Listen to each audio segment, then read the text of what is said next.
ഒരു നാടിന്റെ മണ്ണും മനുഷ്യരും ഒന്നാകെ ചിതറിപ്പോയ നരകനാശത്തിന്റെ ദിവസങ്ങളാണ്. കേരളത്തിന്റെ കൊക്കിൽ ജീവനുള്ള കാലത്തോളം, മനസാക്ഷിക്ക് ചേതനയുള്ള കാലത്തോളം ആ പിഞ്ഞിപ്പറഞ്ഞ കാഴ്ചകൾ മറക്കാവതാണോ?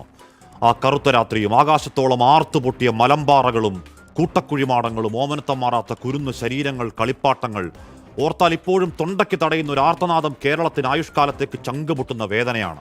ആ കുടുംബങ്ങളിലെ കുഞ്ഞുമക്കളടക്കം സൂചിപ്പാറയിൽ നിന്ന് താഴേക്ക് കയ്യും കാലും വേറെ വേറെയായി ചാലിയാറിൽ കിടക്കുമ്പോഴാണ് ഈ ഒറ്റയ്ക്കായവരെ നമ്മൾ എങ്ങനെ സമാധാനിപ്പിക്കുമെന്ന് കേരളം അന്താളിച്ചു നിൽക്കുന്ന ദിവസങ്ങളാണ്. 10ാം നാൾ രാജ്യത്തിന്റെ പ്രധാനമന്ത്രി പ്രത്യേകമായി തയ്യാറാക്കിയ ഹെലിപ്പാഡിൽ പറന്നിറങ്ങുമ്പോൾ ആകാശത്തോളമാണ് നമ്മുടെ പ്രതീക്ഷ.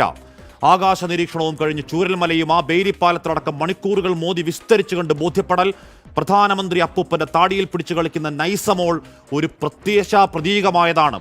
തട്ടിപ്പാണ് ഇത്, ഡിസാസ്റ്റർ ടൂറിസം എന്നൊറ്റപ്പെട്ട് പറഞ്ഞവരെ നമ്മൾ തിരുത്തി. അങ്ങനെ പറയല്ലേ. ഈ കണ്ണീർ കാലത്ത് രാഷ്ട്രീയം കാണല്ലേ. ഇത് രാജ്യത്തിന്റെ പ്രധാനമന്ത്രിയാണ്. നേരിട്ട് കാണട്ടെ. മനുഷ്യവേദനയുടെ പരമാവധി അങ്ങേയറ്റം തരിപ്പണപ്പെട്ട നാടിനെ ചേർത്ത് പിടിക്കാൻ കേന്ദ്ര കൈത്താങ്ങിനുള്ള താക്കോലല്ലേ ആ പ്രധാനമന്ത്രി കാഴ്ച. ഈ വാർത്താമുറിയിൽ ഇരുന്ന് ആ കാഴ്ച കണ്ട് ഹൃദയം നിറഞ്ഞ് പ്രധാനമന്ത്രിയുടെ കരുണയെ വാഴ്ത്തി എൻ്റെ അടക്കം ചെവിക്കല്ല് തീർത്ത് കിട്ടിയ അടിയാണ് ഇന്നലെ KV തോമസിന് ഇംഗ്ലീഷിൽ തള്ളിക്കൊടുത്തൊരു മര്യാദകെട്ട തിട്ടൂരം. ഉള്ള പൈസ വെച്ചങ്ങ് അഡ്ജസ്റ്റ് ചെയ്യുന്നതാണ്. കേന്ദ്ര സാറന്മാരെ, മഴയത്ത് 4 വാഴ വീണതല്ല, മടവീഴ്ചയല്ല. ഒരു നാടൊന്നാകെ, അവിടുത്തെ കുരുന്നുകൾ, കൗമാരങ്ങൾ, വയോധികരടക്കം 400ഓളം മനുഷ്യർ രാത്രി വെളുത്തപ്പോൾ ഇല്ലാതായി പോയൊരു ദേശീയ ദുരന്തം. അത് വെറും ദുരന്തമാണെങ്കിൽ നരേന്ദ്രമോദി താങ്കൾ പറന്നിറങ്ങിയത് എന്തിനാണ്? വീണ്ടും കെട്ടിപ്പടുക്കാൻ പണം ഒരു തടസ്സമാവില്ല എന്നെല്ലാം നഷ്ടപ്പെട്ടവരോട് കള്ളം പറഞ്ഞത് എന്തിനാണ്? എടുത്തു വെച്ചോമനിച്ച ആ കുരുന്നിന്റെ ചിരിയോടെങ്കിലും കാട്ടാതിരുന്നുകൂടെ? രാഷ്ട്രീയ വഞ്ചന. രാജ്യത്ത് ഇതുവരെയുണ്ടായ ഏറ്റവും വലിയ ഉരുൾപൊട്ടൽ ദുരന്തങ്ങളിൽ ഒന്നിൽ 400ഓളം പേരെ കൂട്ടത്തോടെ കൊണ്ടുപോയിട്ട് ഇന്നേക്ക് 112ാം നാളാണ്.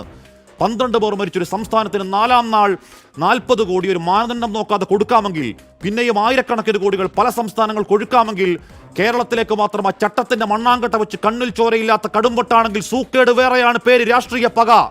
ഒരു പത്രം പറയുന്നത് ശരിയാണെങ്കിൽ പ്രധാനമന്ത്രി ഒന്ന് ഫോട്ടോ എടുത്ത് പോയതിന് സംസ്ഥാനത്തിന് ചെലവ് 40 ലക്ഷം. അതുപോലും തരാത്ത മര്യാദഘട്ട ധാർഷ്ട്യമാണെങ്കിൽ ഈ ചോദിക്കുന്ന ഏതെങ്കിലും താമരപ്രമാണിയുടെ തറവാട്ട് വകയല്ല. ഞങ്ങൾ പിരിച്ചു തരുന്ന കോടികളുടെ നികുതി പങ്കാണ്, പിച്ചപ്പണമല്ല, അവകാശമാണ്. കേന്ദ്രത്തിന്റെ കൊട്ടാരപ്പടിക്കൽ എറിഞ്ഞു തരുന്ന എച്ചിലും കാത്ത് കെട്ടിക്കിടക്കുന്ന യാചക സംഘമല്ല കേരളം. യൂണിയൻ സർക്കാരെ നിങ്ങൾ തമ്പ്രാക്കളുമല്ല.